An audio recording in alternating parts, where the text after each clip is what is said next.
সপ্তাহ ব্যবধানে পেঁয়াজের বাজারে ধস, উৎপাদন খরচ তুলতে হিমশিম খাচ্ছেন কৃষকরা। এই মুহূর্তে মানিকগঞ্জের বরঙ্গাইলের পেঁয়াজের হাটে আছেন রিপোর্টার ইউসুফ আলী। সরাসরি যাচ্ছি তার কাছে। ইউসুফ, জানাবেন। এই সপ্তাহ ব্যবধানে বেশ কমেছে, 500 থেকে 600 টাকা পর্যন্ত প্রতি মিনিট দর পতন হয়েছে এবং এই বাজারে কিন্তু একটা কারসাজিও রয়েছে।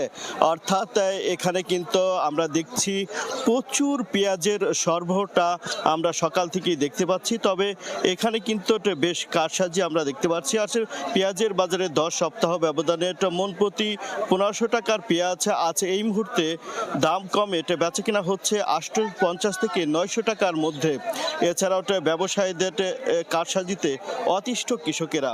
40 কেজিতে দাম মন হলেও ব্যবসায়ী ও আড়তদারদের কারসাজিতে 41 থেকে 42 কেজিতে মন দিতে বাধ্য হচ্ছে কৃষকেরা।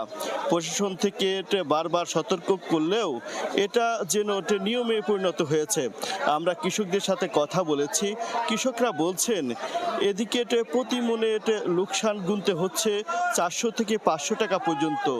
অন্যদিকে মরিকাটা পেঁয়াজের এমন 42 কেজিতে মন দেওয়াতে আরও বেশি লোকসানের সম্মুখীন হচ্ছেন তারা।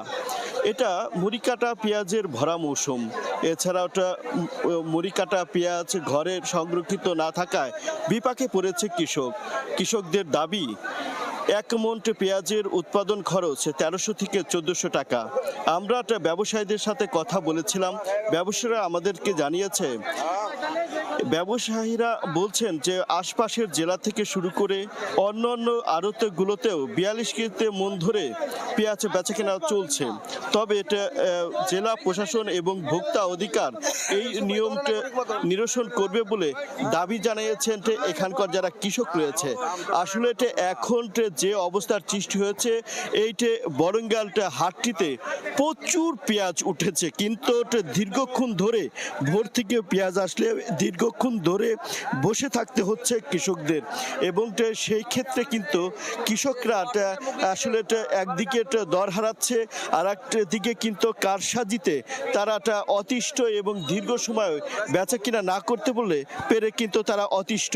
তারা বলছেন যে এই যে আগামী বছর যেহেতু পেঁয়াজ উৎপাদনে কিন্তু এই যে দর থাকলে তা কিন্তু একটি ধস নামবে বলে, তাদের ব্যাঘাত ঘটবে বলে তারা আমাদেরকে জানিয়েছে। এই হাটটিতে 10 থেকে 14,000 মণ পেঁয়াজ কিন্তু বেচা কিনা হয়। এই ছিল আমার কাছে মানিকগঞ্জের বরঙ্গাইলের হাট থেকে পেঁয়াজের বেচা কিনার সর্বশেষ তথ্য। সরাসরি যুক্ত ছিলাম মানিকগঞ্জে।